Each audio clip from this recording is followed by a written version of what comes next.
आज हम बात करने जा रहे हैं भारत की उस वीरांगना महारानी लक्ष्मीबाई की, जिसने अंग्रेजों के विरुद्ध भारत माता की स्वतंत्रता के लिए लड़ते लड़ते अपने प्राण न्यौछावर कर दिए। झांसी की रानी लक्ष्मीबाई भारतीय इतिहास की वो अमर नायिका है जिनका नाम साहस, स्वाभिमान और बलिदान का प्रतीक है। महारानी लक्ष्मीबाई 1857 के प्रथम स्वातंत्र समर में जब झांसी की रानी लक्ष्मीबाई अंग्रेजों के खिलाफ देश की स्वाधीनता के लिए लड़ी थी, उम्र थी मात्र 26 वर्ष और वो विजयी हुई थी।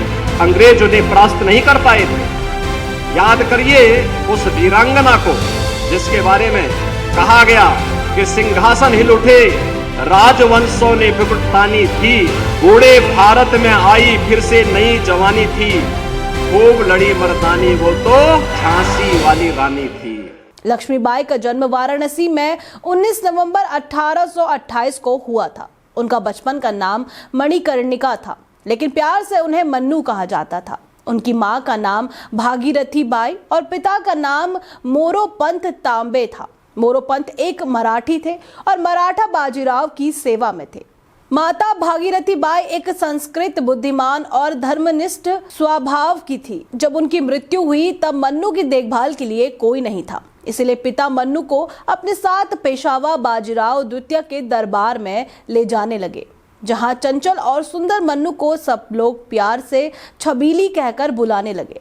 मन्नू ने बचपन में शास्त्रों की शिक्षा के साथ शस्त्र की शिक्षा भी ली। सन 1842 में उनका विवाह झांसी के मराठा शासित राजा गंगाधर राव नेवालकर के साथ हुआ और वे झांसी की रानी बन गई। विवाह के बाद उनका नाम लक्ष्मीबाई रखा गया।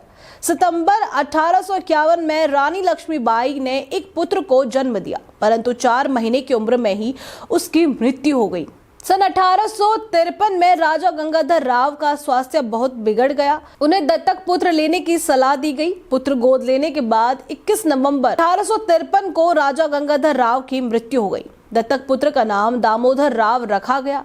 रानी लक्ष्मीबाई ने अंग्रेजों की डॉक्ट्रिन ऑफ लैप्स नीति को किसी भी स्थिति में स्वीकार नहीं किया। इस नीति के अंतर्गत अंग्रेज उन रियासतों को हड़प लेते थे जिनके राजा का कोई जैविक उत्तराधिकारी न हो। रानी लक्ष्मीबाई ने अपने दत्तक पुत्र दामोदर राव को झांसी का वैध उत्तराधिकारी माना और अंग्रेजों के निर्णय को खुली चुनौती दी। ये वाक्य केवल झांसी की रक्षा की घोषणा नहीं था, बल्कि ये भारतीय स्वतंत्रता संग्राम की पहली गर्जना भी थी। स्त्री शक्ति, राष्ट्रभक्ति और आत्मसम्मान की अमर आवाज। इसी एक वाक्य ने रानी लक्ष्मीबाई को इतिहास में अजय साहस की प्रतीक बना दिया। ये वाक्य केवल शब्द नहीं था, बल्कि एक संकल्प था, अन्याय के विरुद्ध खड़े होने का, पराधीनता को अस्वीकार करने का और अंतिम श्वास तक मातृभूमि की रक्षा करने का। जब अधिकांश राजा अंग्रेजी सत्ता के आगे झुक रहे थे, तब रानी लक्ष्मीबाई का ये उद्घोष स्वाभिमान की ज्वाला बनकर पूरे भारत में फैल गया। उन्होंने ये सिद्ध कर दिया कि वीरता न लिंग देखती है न परिस्थिति, वो केवल दृढ़ निश्चय से जन्म लेती है। इसलिए रानी लक्ष्मीबाई आज भी केवल इतिहास का पात्र नहीं, बल्कि साहस, बलिदान और स्वतंत्रता की अमर प्रेरणा है। ब्रितानी राज ने अपनी राज्य हड़प नीति के तहत बालक दामोदर राव के खिलाफ अदालत में मुकदमा दायर कर दिया। हालांकि मुकदमे में बहस हुई, पर इसे खारिज कर दिया गया। ब्रितानी अधिकारियों ने राज्य का खजाना जब्त कर लिया और उनके पति के कर्ज को रानी के सालाना खर्च से काटने का फरमान जारी किया। इसके परिणाम स्वरूप रानी को झांसी का किला छोड़कर रानी महल में जाना पड़ा, पर रानी लक्ष्मीबाई ने हिम्मत नहीं हारी और हर हाल में झांसी राज्य की रक्षा का निश्चय किया।